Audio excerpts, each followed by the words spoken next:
بسم اللہ الرحمن الرحیم۔ السلام علیکم۔ حکیم طیب النذیر آپ سے مخاطب ہوں۔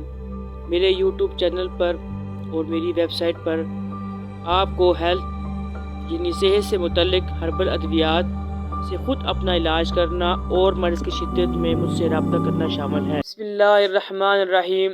میرا آج کا موضوع پتا کی پتھری کا ٹوٹکوں اور سرجری کی بغیر علاج کیا جا سکتا ہے۔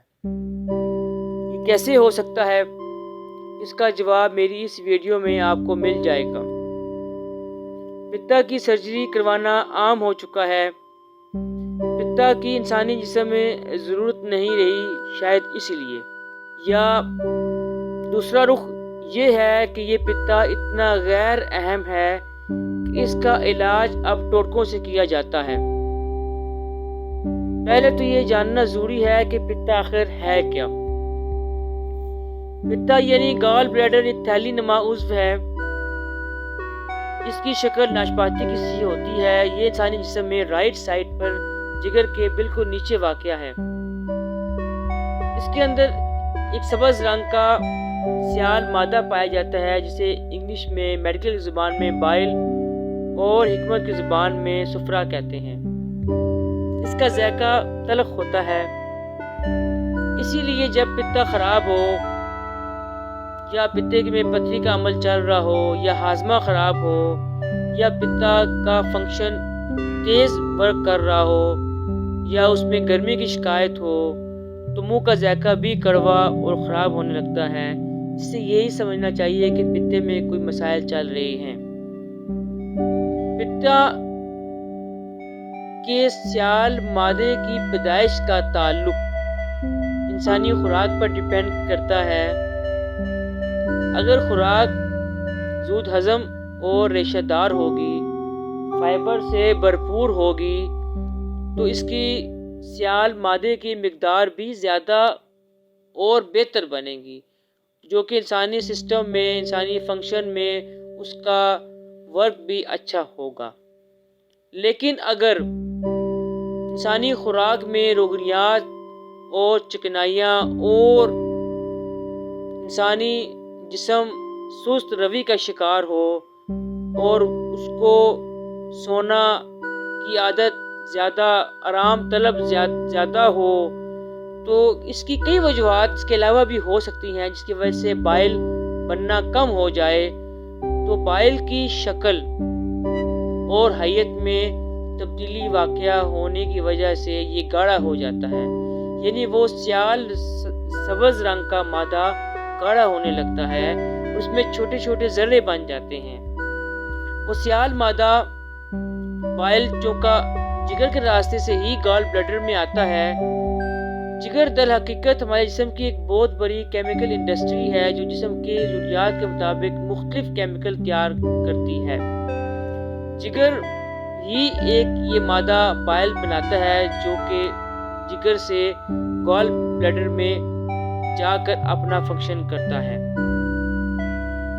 کامن بائل ڈکٹ کے ذریعے چھوٹی آنت میں بائل جب گرتا ہے، اس سے ہی کھانے میں موجود چکنائیاں اور روگنیات اور دیگر کھانے کے ایسے اجزاء جو کہ دیر ہضم ہوتے ہیں ان کو ہاضمے میں یہ مددگار ثابت ہوتا ہے۔ اگر یہ گاڑھا ہو اور اس میں مختلف قسم کی چیزیں شامل ہوں جو کہ جگر سے ہی آتی ہیں تو اس میں پتے میں جمع ہونے کے ساتھ ساتھ یہ سیال مادہ اپنے گاڑھے پن کی وجہ سے مختلف قسم کی اقسام کی پتھریوں میں تبدیل ہو جاتا ہے۔ اس کی تشخیص کے لیے دو طریقے اڈاپٹ کی جاتے ہیں، جن میں ایک الٹرا ساؤنڈ بہترین سمجھا جاتا ہے، جس سے اس کی مختلف شیپس کو اور مختلف اس کی شکل کے ساتھ ساتھ پتھریوں کی شکل، پتھریوں کی مقدار کو بھی چیک کیا جا سکتا ہے۔ عام علامات کے طور پہ کہ پیشنٹ کو کیسے فیل ہو کہ مجھے اب الٹرا ساؤنڈ کروانا چاہیے، اس پہ اس کی علامت میں پیٹ کے اوپرلی حصے میں دائیں جانب کبھی ہلکا، کبھی شدید، کبھی سوئی کی طرح چبھنے والا اور کبھی مستقل اگر یہ مرض بڑھ جائے تو درد کی شدت آگے سے پیچھے کی طرف بھی چلی جاتی ہے اور کبھی اتنی شدید درد ہوتی ہے کہ جیسے پتا پھٹنے والا ہے۔ اور اگر ایسی صورتحال بن جائے اور شدید ترین تکلیف شروع ہو جائے تو فوری طور پر ڈاکٹرز سرجری کا مشورہ ہی دیتے ہیں۔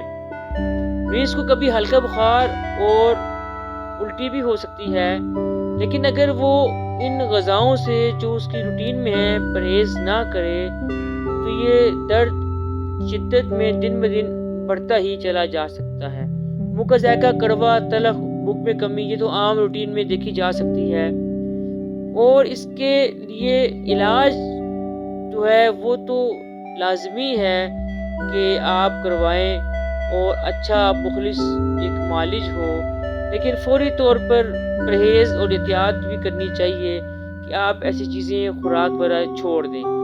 لیکن جب بیماری ہو جائے اور مرض بڑھ جائے پھر یہ ٹوٹکے اور یہ احتیاط یہ چیزیں بے معنی ثابت ہوتی ہیں، بلکہ اس وقت ان کا کرنا ٹائم ضائع کرنے کے مترادف ہوتا ہے۔ علاج کے ساتھ احتیاط اور پرہیز پھر فائدہ کرتی ہے۔ ٹوٹکا جات میں عام طور پہ ہمارے ہاں یہ دیکھا گیا ہے کہ سرکے کا استعمال اور لیموں کا استعمال جو کروایا جاتا ہے 50 to 80% پیشنٹ میں گلا خراب ہی ہوتا ہے پہلے سے، کیونکہ جب معدہ خراب ہو، جگر خراب ہو، کھانا ہضم نہ ہو، سسٹم ورک نہ کر رہا ہو تو انسانی گلا اور یہ سسٹم یہ چیزیں بھی ہضم نہیں کر سکتے، تو اس سے مسائل اور زیادہ الجھتے ہیں۔ میری نیکسٹ آنے والی ویڈیو میں آپ کو کبھی میں بتاؤں گا کہ جو سرکہ آپ کو اچھی کمپنیوں کا بھی ملتا ہے وہ بھی اتنا خالص نہیں ہوتا، اور آپ خود کیسے اچھا سرکہ بنا سکتے ہیں، یا آئل کی پہچان، زیتون آئل کی پہچان یا مختلف آئل کی پہچان جو آپ کو ڈبوں میں پیک ملتا ہے اس کی کیسے پہچان ہوگی کہ اصل کون ہے اور نقل کون سا ہے، اور اس میں اگر وہ اس کے خام اجزاء آئل میں پورے نہ ہوں تو وہ آئل کی اصل شیپ ویسے ہی تبدیل ہو جاتی ہے۔ عام طور پہ جو آئل ہمیں بازار میں ملتا ہے زیتون کا اس میں خام اجزاء نہیں ہوتے، وہ پیوریفائڈ ہوتا ہے، پیوریفائڈ ہونے سے الٹا وہ معدے پر بوجھ ڈالتا ہے۔ یہ آپ کو میری نیکسٹ ویڈیو میں بڑی تفصیل سے مل جائے گا، کسی ویڈیو میں جس میں سرکہ آپ کو خود آپ بنائیں، وہ آپ کو پھر نقصان نہیں دے گا۔ آئل آپ نے کیسے یوز کرنا ہے، کون سا لینا ہے، وہ بھی میں کبھی آپ کو انشاءاللہ نیکسٹ کسی ویڈیو میں آپ کو بتا دوں گا۔ لیکن بہرحال یہ ٹوٹکا جات ہم نے عام طور پہ دیکھا ہے جب مرض ہو جائے تو الٹا سرجری کروانے کا سبب ہی بنتے ہیں، آپریشن تک ہی مریض کو لے جاتے ہیں، علاج نہیں ثابت ہوتے۔ یہ ایک ٹائم کا ضیاع ہوتا ہے جو کہ پیشنٹ کو بیماری اور مرض میں بڑھانے کا سبب بنتا ہے۔ اس میں یہ ضرور ہے کہ پانی کا استعمال کیا جائے، قبض نہ ہونے دیا جائے اور ایک متوازن غذا استعمال کی جائے، یہ تو ٹھیک ہے۔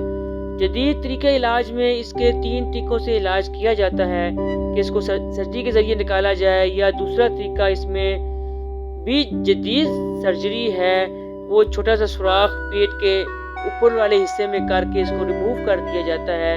تھرڈ، ایک ڈیوائس کی مدد سے بڑی پتلیوں کو جھٹکے دے کر چھوٹے باریک یا ٹکڑوں میں تبدیل کر دیا جاتا ہے۔